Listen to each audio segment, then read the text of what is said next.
Buenas tardes a todas y a todos quienes nos acompañan hoy también en estas 25N, primera jornada feminista contra las violencias patriarcales en la Universidad de Guanajuato.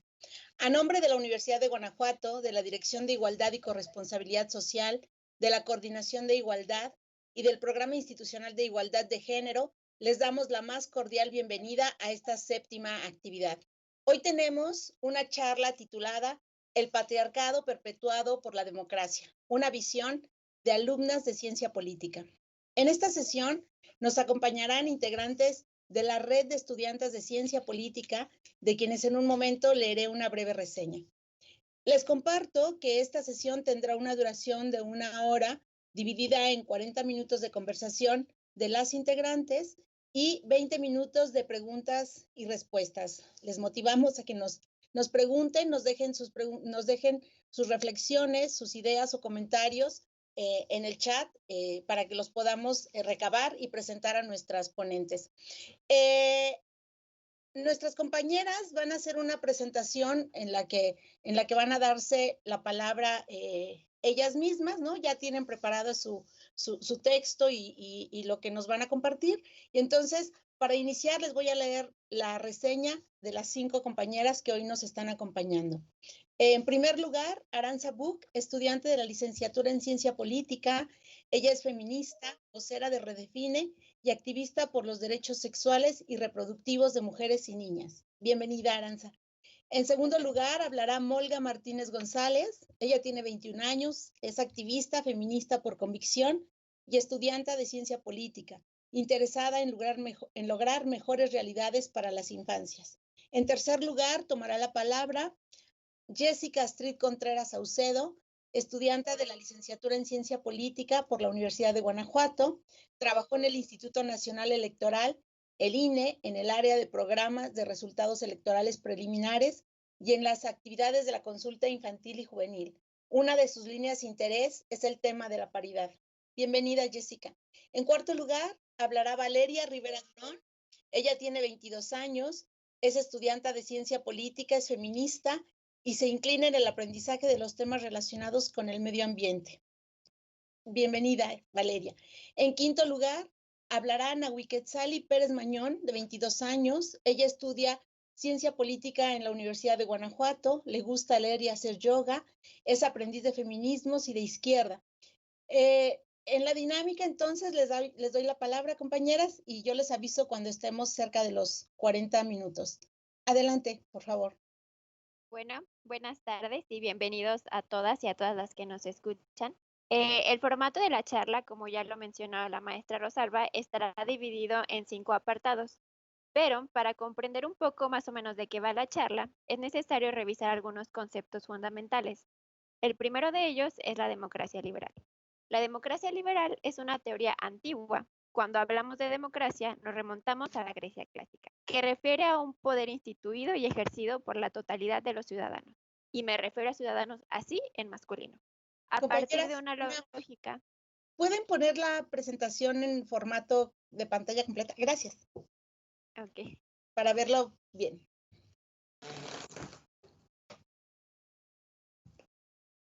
Creo que hay que habilitar la edición, perdón.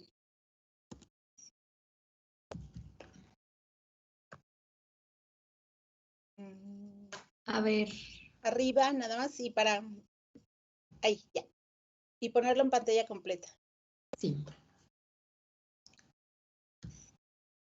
¿Ahí ya se ve? No. No. Pues si quieren continuamos así para no perder tiempo. Bueno, pues como les venía diciendo, ok. A partir de una lógica de la igualdad, se busca incluir al conjunto social en la esfera política de la toma de decisiones y que de la misma manera pretende ejercer su poder político en un plano de igualdad. Continuamos con el concepto de patriarcado. En este caso voy a remitirme a la definición de Keith Millett en la política sexual, que va más o menos así. El patriarcado es el sistema de dominación básico sobre el que se asientan los demás sistemas, por ejemplo, la raza y la clase, y que no puede haber una verdadera revolución si no se le destruye. El patriarcado, entonces, es definido como política sexual entendido por política el conjunto de estrategias definidas a mantener un sistema o el conjunto de relaciones y compromisos estructurados de acuerdo con el poder, en virtud de los cuales un grupo de personas queda bajo el control de otro grupo. En este caso, las mujeres bajo el control de los varones. Seguimos con los conceptos, el cual es feminismo, feminismos. Sabemos que existen múltiples conceptos y definiciones acerca del y de los feminismos. Es por ello que tratamos de adecuarlo a la par a la charla, por lo que entonces podemos definirlos como movimientos teóricos y prácticos de liberación en todos los ámbitos, tanto como cultural, político, sexual y económico de las mujeres para las mujeres. Finalmente, el Estado. El Estado lo podemos definir como una forma de organización sociopolítica. Se trata de una entidad con poder soberano para poder gobernar y desempeñar funciones públicas, sociales y económicas dentro de una zona geográfica delimitada. Los elementos que constituyen el Estado son población, territorio y poder. Seguimos con el primer apartado, que sería el contrato sexual, una crítica a la teoría clásica de la democracia por Carol Pittman. Carol Pittman es una teórica política feminista que escribe el contrato sexual en el año de 1988 y que es fundamental para comprender la estructuración de la democracia a partir del patriarcado. Para hablar del liberalismo es necesario remitirnos a sus inicios. Dentro de la ficción política del surgimiento de los regímenes políticos, tales como la democracia, así como la conformación de Estados-nación, es importante revisar y se nos ha hecho estudiar a los contractualistas. Más o menos la historia resumida de los contractualistas es la creación de una nueva sociedad civil, un estado de derecho político a partir de la formulación de un contrato social. Entonces, de acuerdo a la autora, el contrato social se encuentra articulado mediante la diferenciación sexual. Es decir, el contrato social originalmente también es un contrato sexual, pero esta última parte se ha quedado fuera de la enseñanza del contrato social. Entonces, se presenta la teoría del contrato social como una especie de historia sobre la libertad, donde los habitantes del estado de naturaleza cambian las inseguridades de esta libertad natural por una libertad civil, que es protegida por el Estado. Dentro de la libertad civil, se presupone que la libertad es individual y todos se encuentran como en el mismo nivel y de esta manera se puede ejercer la libertad. Tal y como dice la autora, el contrato social es una historia de libertad, mientras que el contrato sexual es una historia de sumisión y sujeción. Por lo que dentro de la ficción política, la dominación de los hombres sobre las mujeres y el disfrute de un acceso sexual hacia ellas es uno de los principales puntos en la firma del pacto original. Un pacto creado por hombres para los hombres, en donde se excluye a las mujeres y quedan relegadas de la concepción de Estado. Entonces, los contractualistas, al hablar de libertad civil, se centran únicamente a un atributo masculino y que queda a depender de una estructura y un derecho patriarcal, por lo que la sociedad civil queda dividida en dos esferas, la pública y la privada.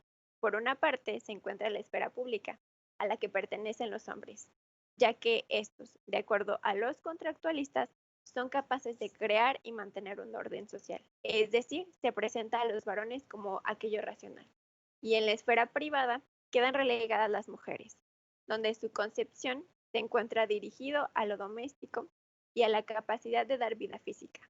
A las mujeres se nos presenta entonces como aquello sentimental, lo que no está dotado de razón.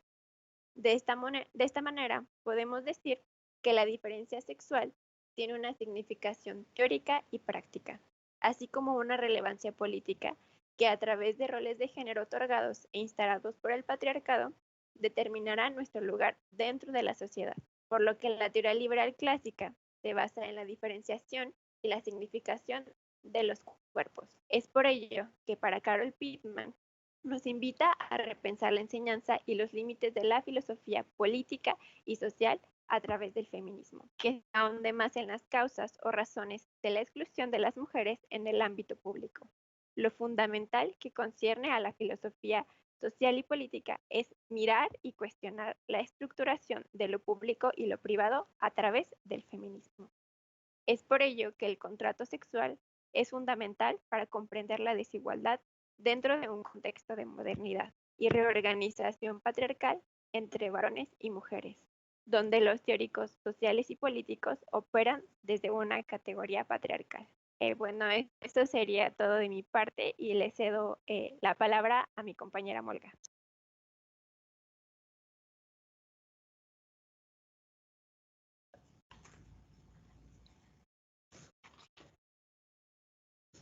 Hola, buenas tardes.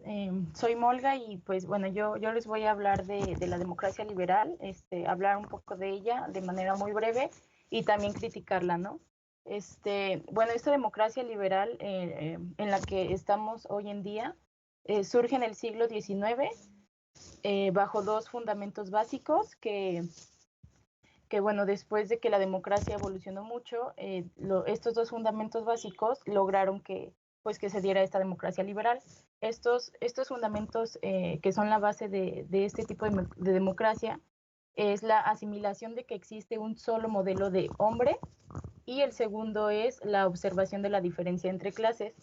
Y bueno, ya desde aquí del origen de la democracia liberal, pues vemos que nos podemos dar cuenta que ya desde ahí pues todo está mal, ¿no? Porque habla de hombre y no incluye a las mujeres y sabemos que lo que no se nombra no existe. Entonces, desde este origen de la democracia liberal, pues ya hay una idea de que sigue permitiendo que exista este sistema de opresión que es el patriarcado, y de la misma manera lo podemos ver con el segundo fundamento, que habla de las clases, ¿no? Y en este sentido, de la democracia liberal, pues la clase se entiende como, más bien en términos de propiedad, es decir, quienes tienen pues las mismas relaciones de propiedad pertenecen a ciertas clases. Y recordemos que en este contexto, siglo XIX, las mujeres todavía no tenían el derecho, no tenían permitido, pues, de poseer propiedades productivas, por lo tanto, era una clase subordinada. Entonces, ya desde estos dos fundamentos, las mujeres estamos excluidas en el origen de esta democracia liberal. Por lo tanto, partiendo de esto, la democracia liberal es mucho más que una forma de gobierno. Entendida como régimen, es más bien concierne al ordenamiento simbólico de las relaciones sociales, de cómo nos desenvolvemos. Y de esta manera, en palabras como lo diría Chantal Mouffe, pues la democracia liberal es una forma específica de organizar políticamente la coexistencia humana. ¿Le puedes cambiar, amiga, por favor? Y bueno, entonces, partiendo de esto anterior, de cómo surge y brevemente de qué es la democracia liberal, podemos establecer entonces que esta democracia liberal está fuertemente sostenida por la idea de una ciudadanía. Este concepto de ciudadanía se refiere a la manera en cómo las y los individuos nos relacionamos en la sociedad, y esta manera es organizada pues de forma política. Por lo tanto, la democracia liberal nos hace creer que al ser ciudadanas, al ser ciudadanos, al pertenecer a una ciudadanía, somos sujetas de derechos. Y sí, hoy en día ya, pues las mujeres ya podemos votar, ser votadas, ya podemos tener derecho de poseer propiedades, entre otros derechos políticos y sociales, y pues sí, entre otras cosas, ¿no? Por lo tanto, esto suena pues muy bonito cuando nos platican de esta manera que la democracia liberal pues nos da la idea de que somos ciudadanas, que tenemos derecho, que tenemos derechos, y por lo tanto nos preguntamos entonces, ¿qué tiene de malo la democracia liberal? Y cuando me remito a esta pregunta de ¿qué hay de malo en este régimen, que no solo es eso? Pues surgen ya las críticas feministas, de teorías feministas, de movimientos feministas, y pues estas críticas ponen en tela de juicio la idea de que la democracia significa ser tratadas y tratados de igual manera. Y de la misma manera, las ya precursoras feministas también critican la idea de que, más bien, no la idea, sino el hecho de que la democracia liberal nos hacen ciudadanas abstraídas de nuestras cuerpos, porque a la democracia liberal le interesa solamente nuestra versión de ciudadanas, ocultando diferencias, ya sea no solo de sexo, sino también, lo sabemos, de raza, de clase, de lugar donde procedemos, etcétera, etcétera. Por lo tanto, ¿le puedes cambiar, por favor? Por lo tanto, al criticar esto de que somos ciudadanas pero abstraídas de nuestras cuerpos, pues la democracia liberal ignora las realidades que nos atraviesan, y realidades que no son las mismas, son realidades que vivimos día a día individualmente, no todas atravesamos lo mismo, lo sabemos. Entonces, al ignorar estas realidades, la democracia liberal piensa que es lo mismo una ciudadana de un pueblo indígena del sur, una ciudadana inmigrante de Centroamérica, con bajos recursos, que no tiene acceso a los servicios básicos.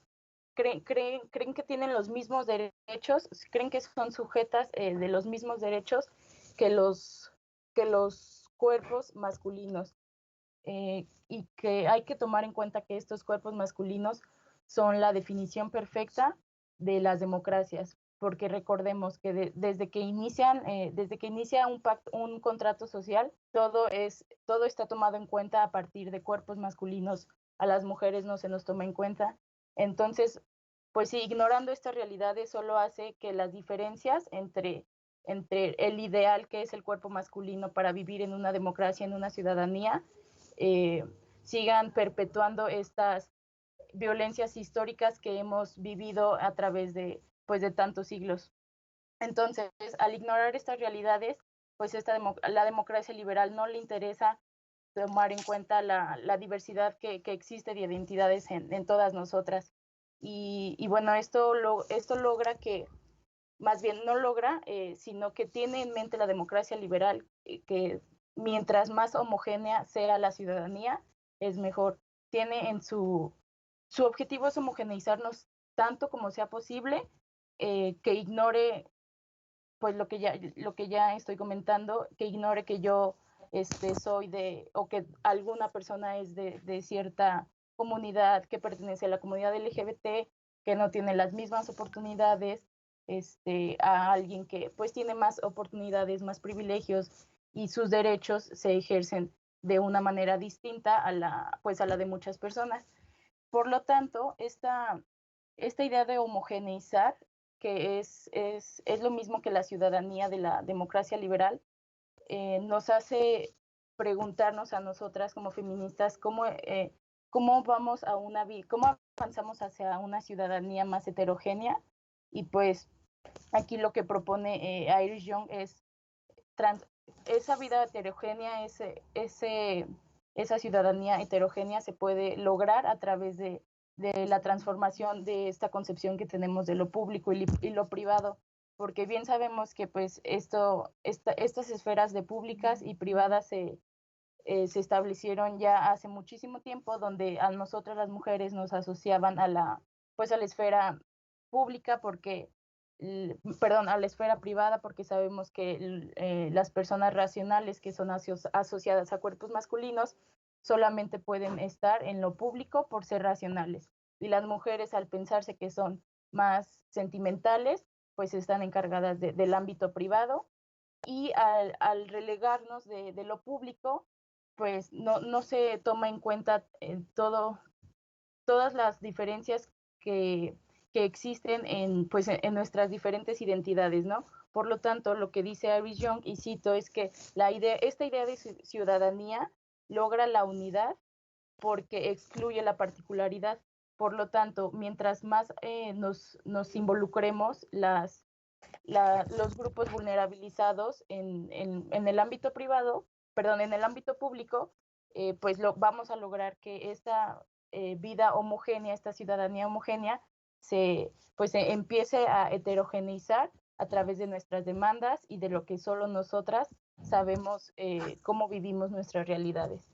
Y pues bueno, esa es la crítica a la democracia liberal, que en realidad nos la pintan como la mejor forma de gobierno porque podemos votar, podemos participar activamente en la política, pero pues también hay que ver más allá, que no es solo una forma de gobierno, como mencionaba al principio, es también, no configura cómo coexistimos en la sociedad, relegando otra vez a las mujeres, haciéndolas a un lado, y es por esto que pues actualmente todavía esta democracia sigue, más bien permite que siga existiendo uno de tantos sistemas de opresión que es el patriarcado. Y bueno, esa es mi parte. Yo le paso el micrófono a mi otra compañera. Gracias.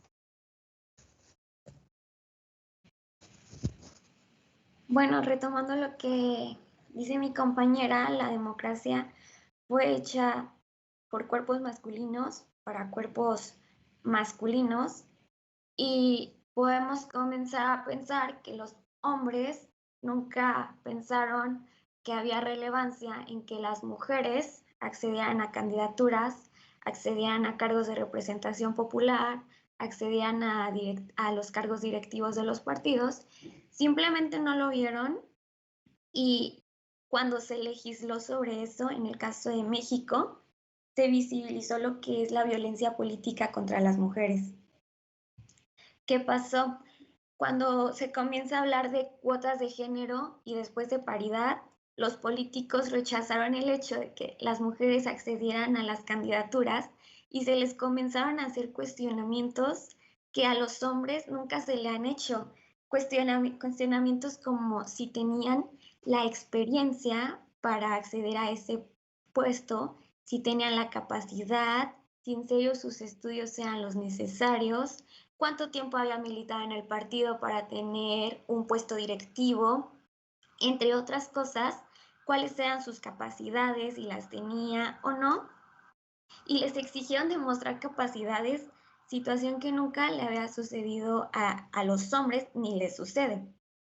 Como dice aquí, al dotar a las mujeres de posiciones de poder y al ampliar sus espacios de participación y decisión, se comenzaron a visibilizar prácticas que estaban ocultas y que se expresan como comportamientos y decisiones de violencia política contra ellas simplemente por ser mujeres. Vamos a pasar a la siguiente. Cuando se comenzó a hablar de violencia política contra las mujeres, se comenzó en la academia a preguntarse cuál era la definición de esta, porque existía la violencia política, porque existían otro tipo de violencias, pero no estaba el entramado tal cual de violencia política contra las mujeres. Yo encontré esta, que la estudié y creo que es muy acertada, es de Krug y Restrepo.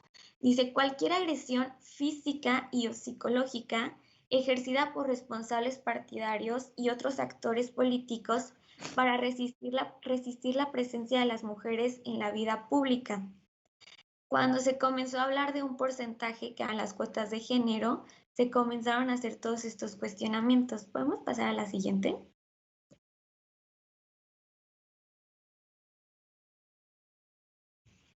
Ahora, de igual manera, existen diversos tipos de violencia.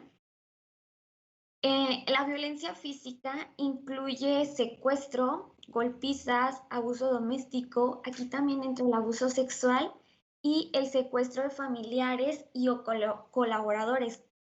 Después, la violencia psicológica incluye amenazas de violencia física, difamación, boicot social, acoso, entre otras.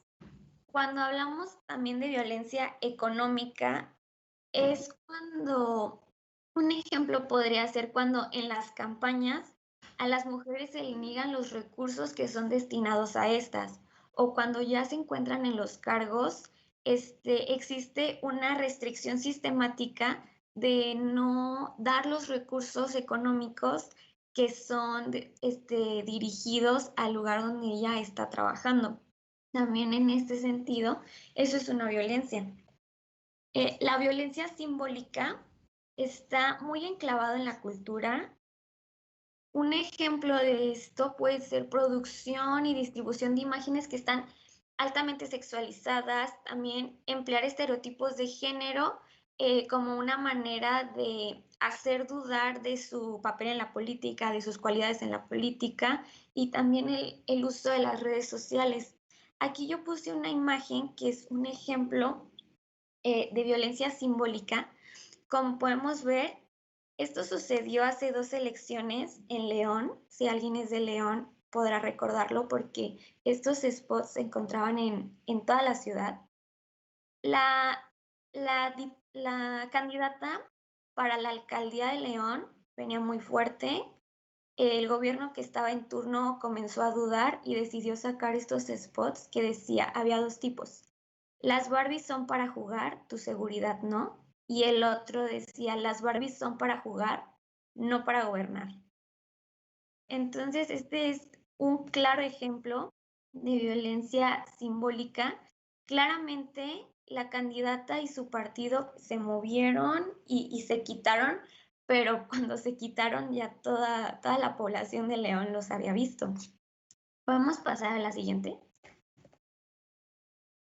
¿Qué sucede también? Hay otros ejemplos, algunos ya los conocemos, el tema de las Juanitas, cuando se les pidió a los partidos que hubiera una cuota, que las mujeres tenían que estar, ¿qué hacían? 2 cosas. Una, los mandaban a lugares donde ellos nunca ganaban y ya la tenían perdido, pero pues yo ya puse a una mujer, ya cumplí con mi cuota.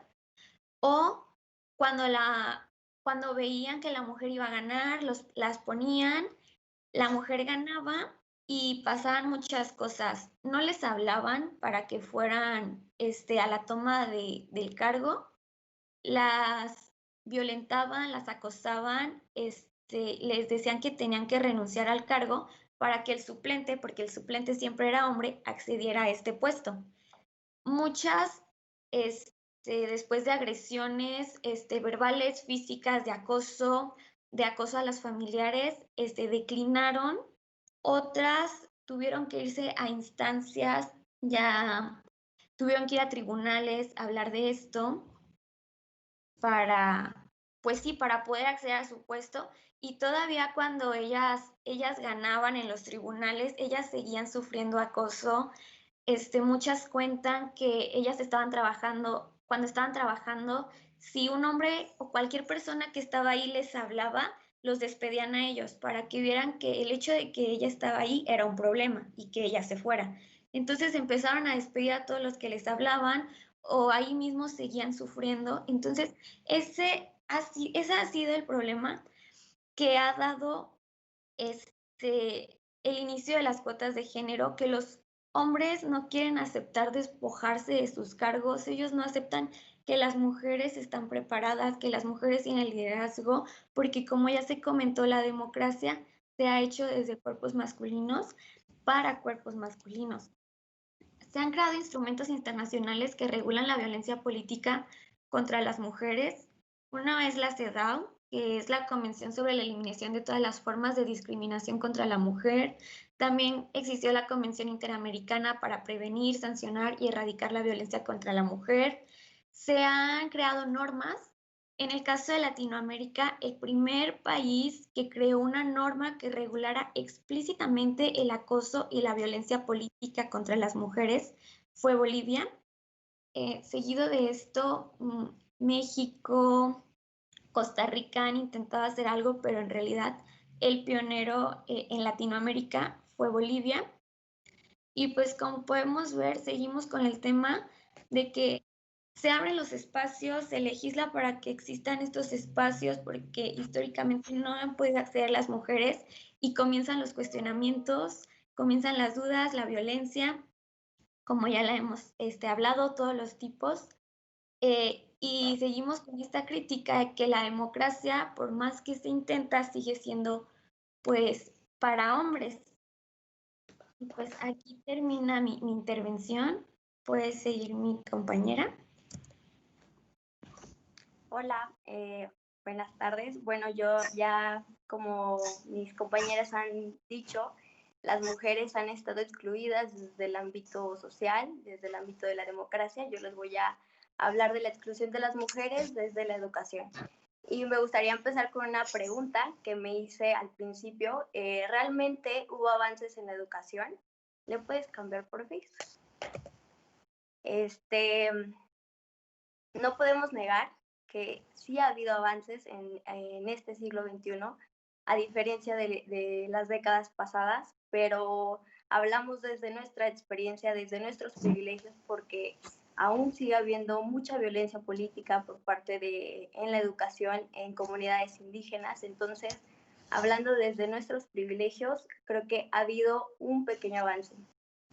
Pero también está la parte de que cuando nosotras entramos a alguna carrera, ya sea medicina, finanzas, política, ingenierías, nos sentimos halagadas o nos sentimos especiales al estar en esas carreras en donde creemos que tenemos que ocupar mucho ese lugar, que tenemos que luchar mucho para tener un buen trabajo, y a veces dejamos pasar y normalizamos la violencia de género que llegamos a tener dentro de nuestras aulas, los micromachismos y el machismo que llegamos a percibir por parte de nuestros profesores y alumnos. Para empezar, voy a citar a una feminista que se llama Betty Friedan. Su libro es La mística de la feminidad.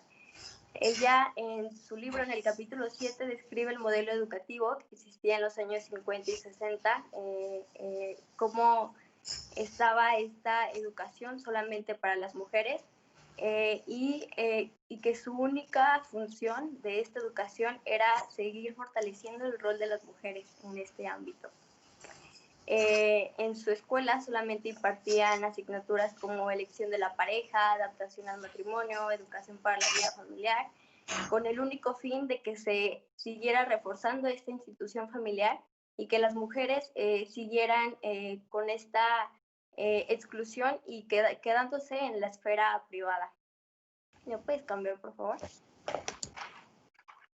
Y pues bueno, las mujeres ya tenían normalizado cuál era su papel realmente tanto en la educación y en la sociedad, que cuando ellas tal vez querían escoger alguna otra carrera a las que les llamaban difíciles, por ejemplo medicina, no sé, economía, lo que sea, no se sentían con la capacidad como para poder entrar a estas carreras, no creían y les hacían creer que esto iba en contra de su feminidad. Entonces, para reforzar esta parte de la exclusión de las mujeres también en el ámbito de la educación, cito a otra autora feminista que se llama Iris Jones, sobre la configuración de lo público y privado, en donde ella argumenta que las mujeres han estado excluidas de esta esfera pública porque se les cree sentimentales, porque se les creen objetivas, porque creen que no tienen la capacidad para poder tomar decisiones fuera de las tareas del hogar, y que realmente no han estado educadas para poder tomar estas decisiones o para poder tener otro tipo de pensamiento. Al hombre, a diferencia del hombre, que desde un principio, desde la institución familiar, desde la institución de la educación, se le educa para poder tener estas decisiones, para poder ser una persona racional, y que es el único que puede estar en esta esfera pública, como lo había mencionado mi compañera Muelga. Y nosotras, por ejemplo, a veces nos preguntamos cómo no tenemos mucha literatura feminista, cómo no tenemos mucha bibliografía feminista a través de nuestra área de estudio. Yo, por ejemplo, bueno, nosotras que estudiamos ciencia política, la mayoría de la literatura y de las lecturas que tenemos son de hombres prominentes. Y de hecho le pregunté a varias de mis compañeras que son de otras carreras que si también tenían este problema, y la mayoría también me decía que sí, que por si acaso habían leído el 20% de mujeres en cuanto a su carrera, y que la mayoría siempre han sido autores hombres. Pero lamentablemente creo que lo que nosotros sí hemos tenido presente es la violencia de género, el machismo, el micromachismo, que lo vemos por parte de nuestros profesores, de nuestros compañeros. y que lo vemos día con día y sabemos de casos de compañeras, de amigas e incluso de nosotras mismas que hemos sufrido este tipo de violencia y que lamentablemente seguimos normalizándola. Entonces, ¿cómo si a veces se llega a normalizar esto? ¿Cómo si se sigue viendo este tipo de problemas? Pero no tenemos lecturas, no tenemos otro tipo por ejemplo, de concursos o algo que nos pueda apoyar a nosotras como para poder ejercer bien nuestra formación. Y pues bueno, como conclusión acerca de esta exclusión en la educación hacia nosotras como mujeres, creo que debemos aprender a detectar estas conductas de violencia de género que llegamos a vivir dentro de nuestras aulas y no solamente detectarlas, sino también rechazarlas. Y también creo que debemos nosotras de aprender a participar en el ámbito público, en la parte también de la educación, y debemos dejar y rechazar este rol de la mujer que siempre se nos ha impartido desde la institución familiar y desde la institución de la educación.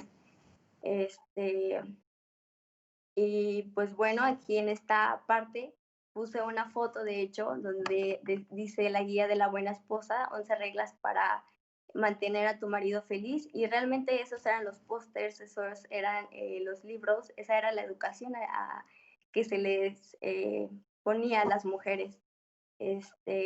Y pues bueno, creo que es todo de mi parte.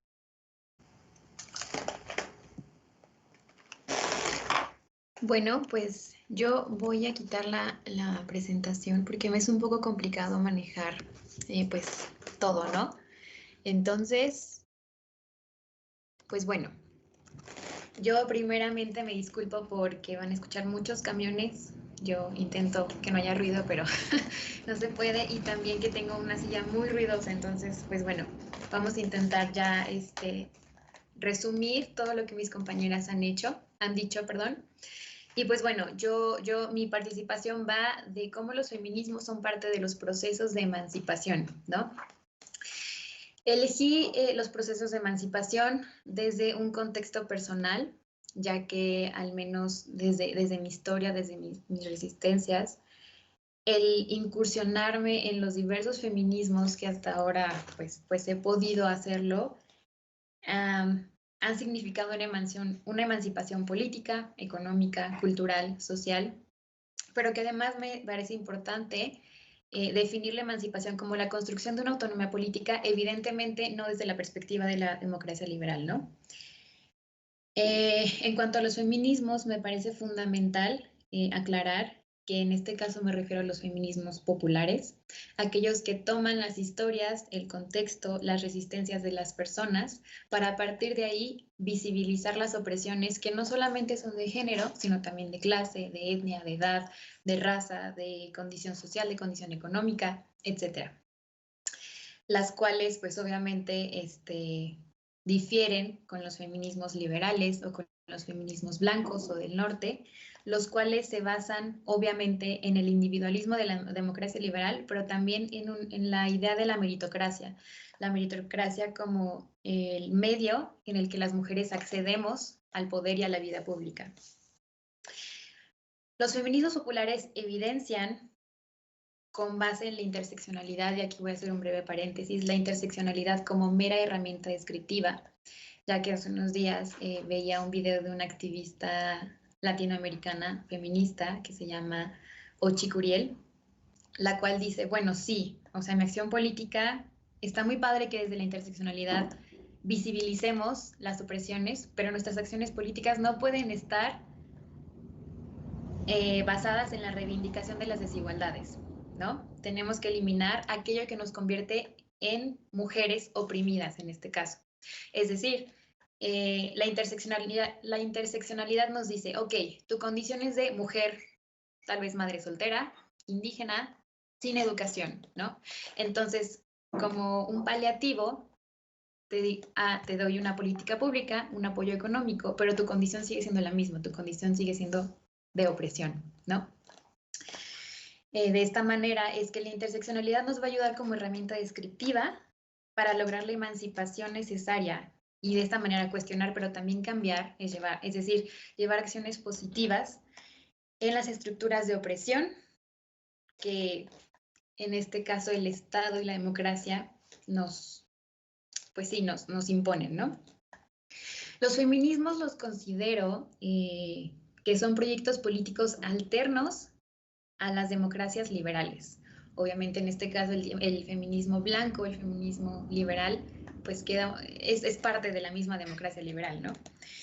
Así como son procesos de resistencia, pero que además impugnan las violencias, los machismos, las homofobias, los racismos, clasismos, etcétera, y que por lo tanto ya no tienen solamente al sujeto político del feminismo, o sea, solamente las mujeres, sino que va más allá, ¿no? Ahora los sujetos políticos de los feminismos somos todas, todos y todes, ¿no? Estos feminismos populares, voy a dar un ejemplo como es el movimiento zapatista, ¿no? En México. Los feminismos populares sitúan a los sujetos políticos desde su historia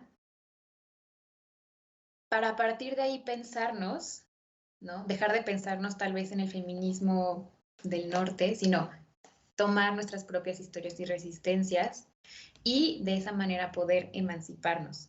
Además de que, bueno, ¿cómo lo hacen? Porque, bueno, básicamente hacen un cuestionamiento bastante integral del sistema de jerarquías y opresiones en el que estamos viviendo, pero que además está estrechamente relacionado con la reproducción del capital.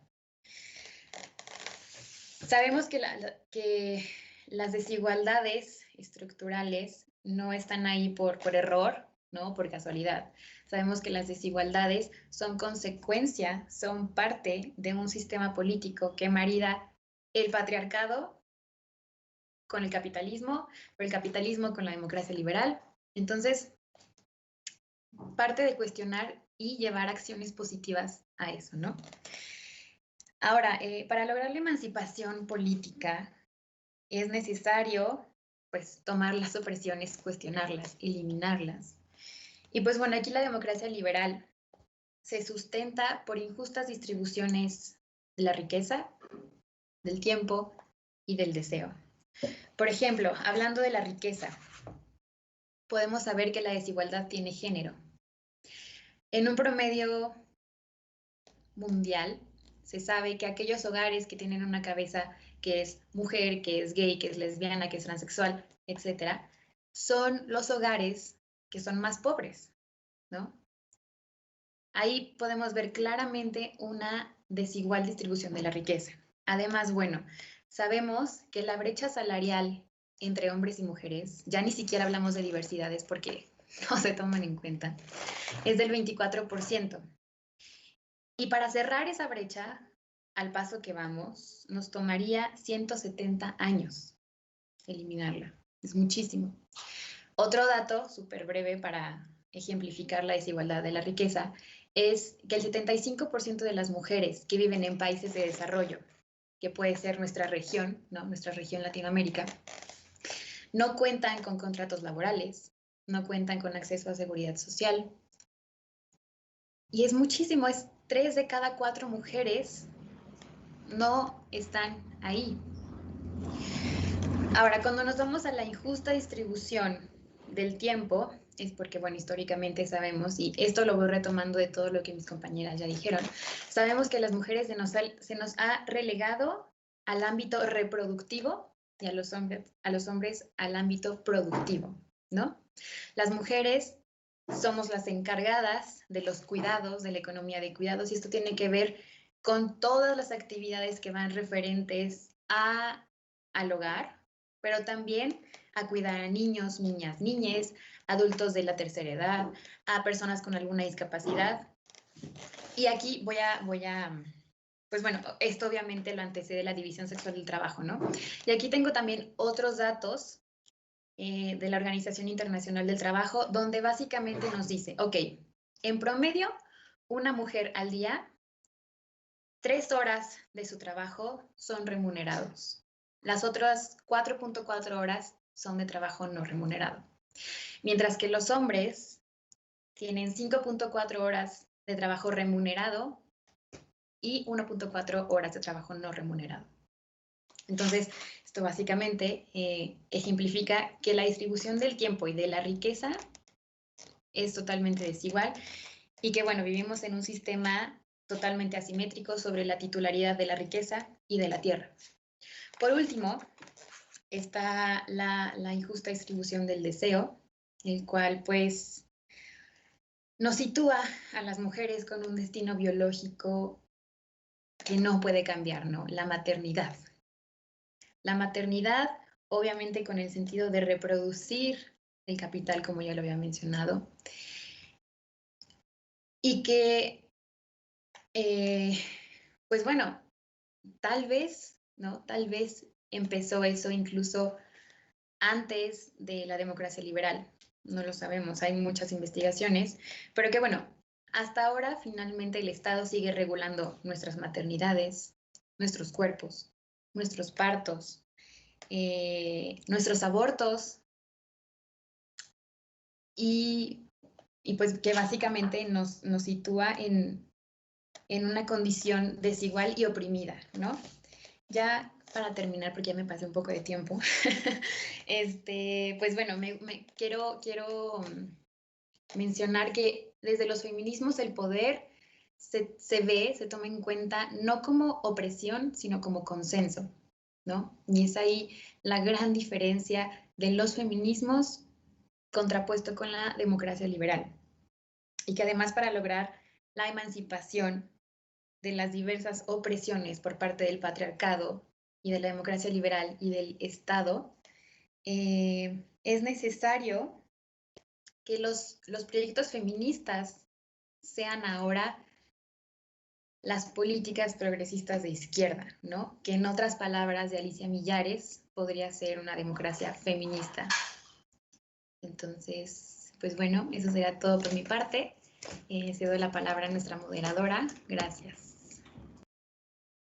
Muchísimas gracias, gracias por sus aportes. Yo creo que pues solo decir que seguramente hay muchas otras feministas viéndolas y escuchándolas con mucho orgullo de hacer estos análisis y estas aportaciones, porque me parece que lo que están diciendo para estas jornadas pues son puntos muy importantes para abordar que las violencias que vivimos pues están en muchos espacios, ¿no? Y de la democracia me parece que hacen una muy buena reflexión para valorar lo que ustedes están haciendo desde su área de estudio. Bueno, pues tenemos una pregunta de la doctora Vanessa Góngora. Dice, les manda un saludo a todas y pregunta, desde su experiencia como estudiantas, pero sobre todo como futuras politólogas, ¿qué temáticas o aspectos se deberían abordar de una forma más profunda en la formación en ciencia política para visibilizar la historia de la lucha feminista? Me parece que ya fueron por ahí dando algunos puntos, pero si alguna de ustedes quiere abordar un poco más el tema. Ay, no sé si ya se prendió mi micrófono. Ya, te escuchamos. Ah, ok, es que me aparece apagado. Bueno, ya voy a decir lo que a mí se me viene a la cabeza con esta pregunta. Ya si alguna de mis amigas me quiere complementar, se los agradecería. Y quiero retomar parte de la participación de Valeria, que hablaba sobre que en nuestra licenciatura la mayor parte de carga académica que vemos a lo largo de nuestros 4 años y medio es solo por hombres, ¿no?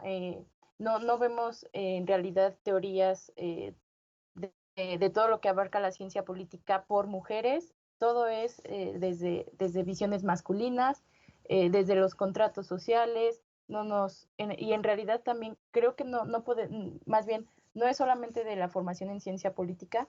Yo creo que hace falta incorporar una perspectiva de género en todas las carreras, no solo sociales, sino también en las carreras pues de ciencias exactas, porque no es como un problema solo de ciencia política que que se esté normalizando, que normalicemos las diferentes violencias de género. Entonces, yo creo que los mecanismos necesarios es que integren, en específico en ciencia política, integren más academia, más carga académica de mujeres, y también que no solo haya optativas sobre feminismo, sino también que se incorpore, y ya esto me amplió a más carreras, que se incorpore perspectiva de género, materias obligatorias para que también los hombres se den cuenta, porque después estas materias optativas que hablan sobre feminismos, la mayoría somos las interesadas mujeres. Entonces, pues los hombres siguen reproduciendo las violencias, nuestros compañeros las han reproducido con nosotras sin saber que lo están haciendo. Entonces, yo creo que es muy necesaria una perspectiva de género obligatoria, no solo en ciencia política, sino también en todas las carreras. Muy bien. ¿Alguien más, compañeras? Bueno, tenemos una felicitación de Cristabel Mava. Dice que una excelente participación y felicidades a todas. Y bueno, mientras llegan otras preguntas, a mí me gustaría, si quieren, si pueden, si nos ayudan a hacer una reflexión sobre este tema que me parece que lo estuvieron abordando relativo al deseo justo y legítimo que tenemos las mujeres de acceder al poder, ¿no? Me parece que es algo muy importante cuando hablamos de la democracia y de estos espacios, ¿no? Que se van repartiendo para ejercer el poder, y parece a veces que se nos critica este deseo. Si quieren comentar.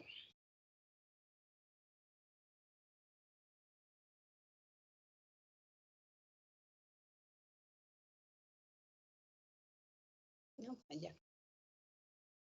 Sí, ¿ya se escucha? Sí, ya. Sí, pues como lo veníamos comentando, también en la intervención, la última que fue Nahui, a las mujeres nos tienen en la vida privada y a reproducir.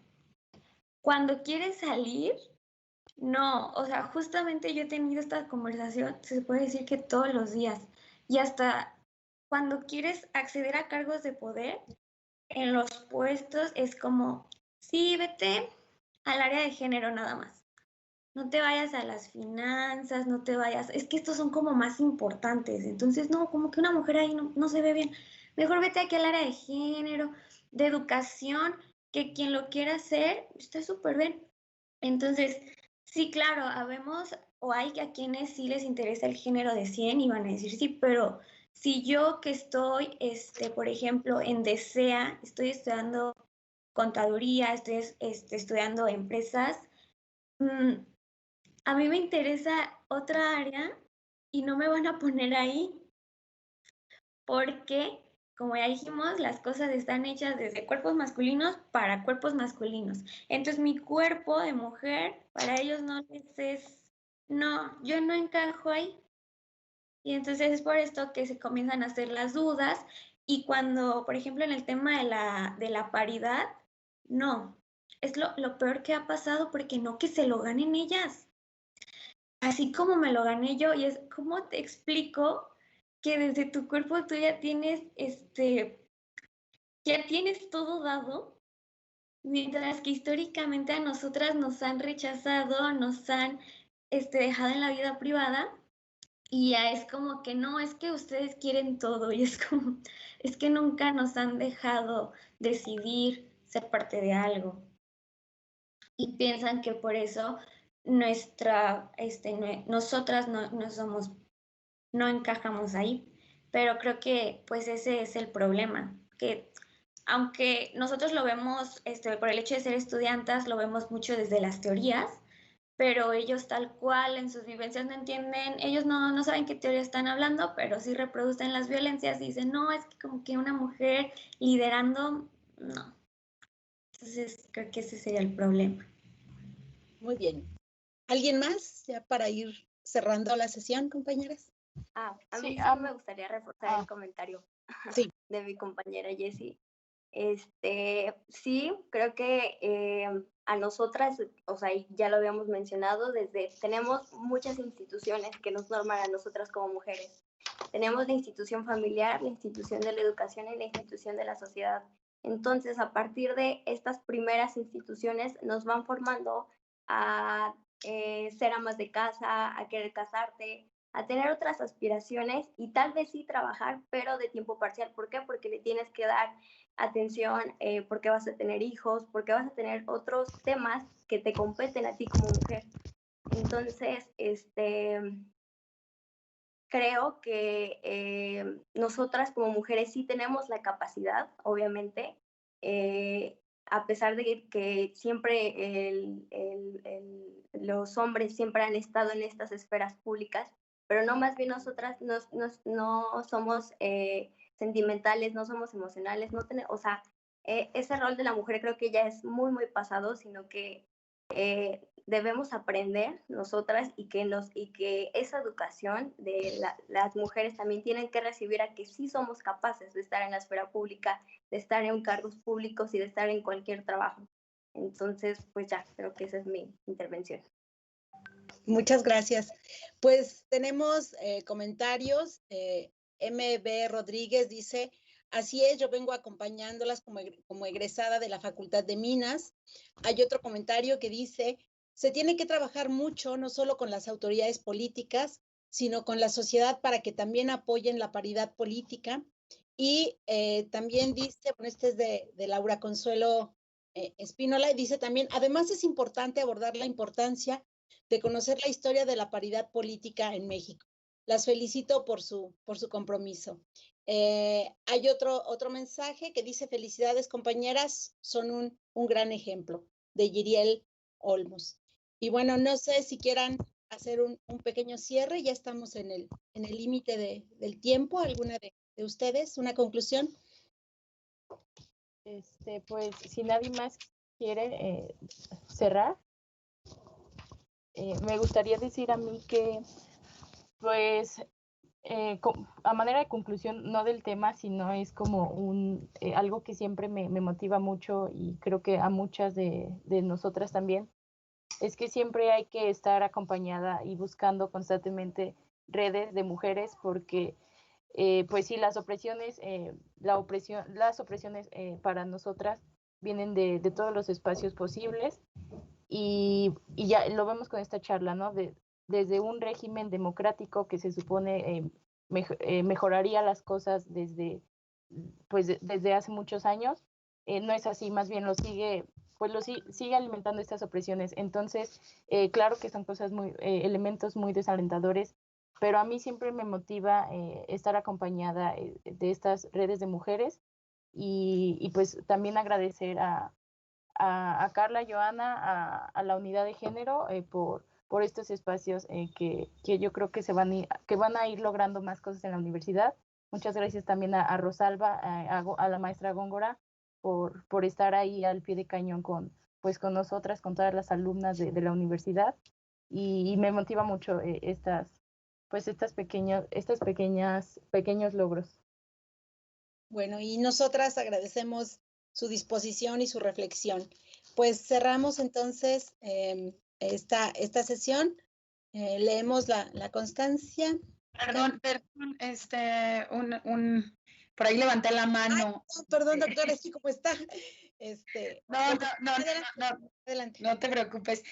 Chicas, yo la verdad es que quiero decirles que estoy encantada con su participación. De verdad, les quiero felicitar de parte de la Universidad de Guanajuato, de la Dirección de Igualdad y Corresponsabilidad Social, evidentemente el programa de Ugénero.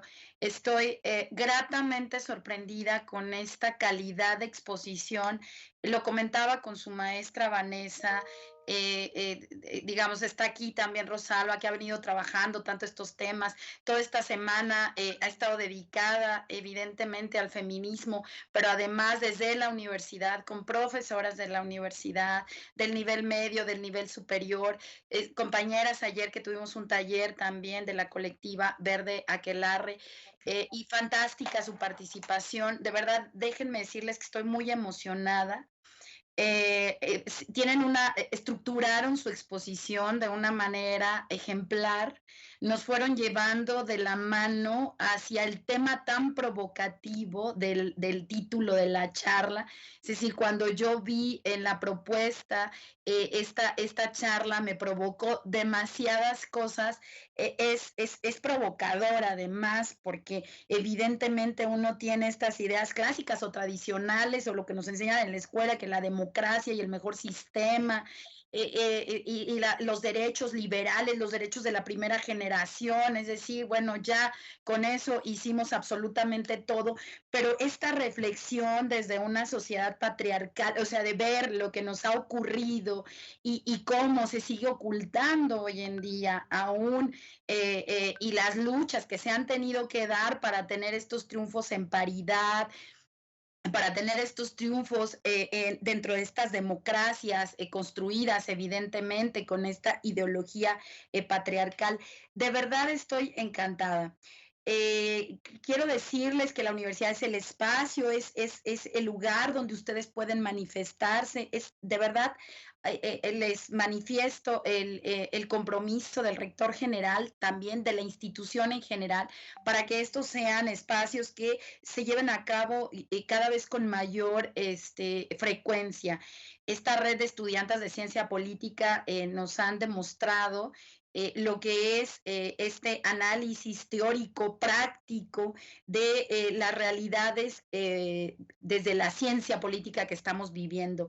Yo por ahí empecé a reflexionar y ahí lo pongo sobre la mesa para que hagamos un debate sobre ello, con relación a los nacionalismos o el nacionalismo como una ideología del ocultamiento de las diferencias. Y como que veamos, que lo analicemos. Me encantó todo como han traído desde la democracia liberal, los derechos liberales, hasta nuestros días. Muchas felicidades. Quiero en este espacio felicitar a la maestra Rosalba, a Vanessa, su maestra Vanessa, pero a todas las maestras que han hecho posible que en la Universidad de Guanajuato hoy tengamos esta calidad de estudiantas y que nos hagan pensar que existe un mejor futuro para las mujeres en nuestra sociedad, en nuestra universidad y en nuestro país y en este mundo. Muchísimas felicidades, de verdad. Y maestra Rosalba, muchas gracias también por la intervención, y maestra Vanessa, bueno, a todas mis más sinceras felicitaciones, y queda abierto el espacio, desde luego, para el diálogo. Muchas gracias. Muchas gracias. Muchísimas gracias. Muchísimas gracias.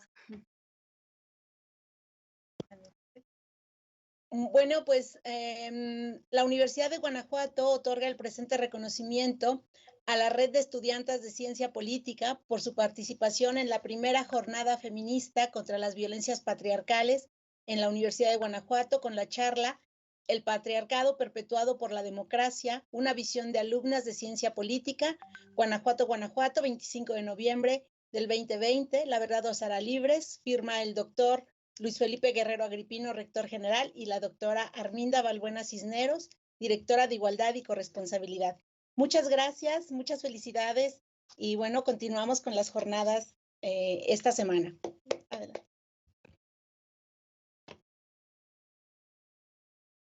Gracias. Gracias. Gracias. Hasta luego. Gracias, hasta luego.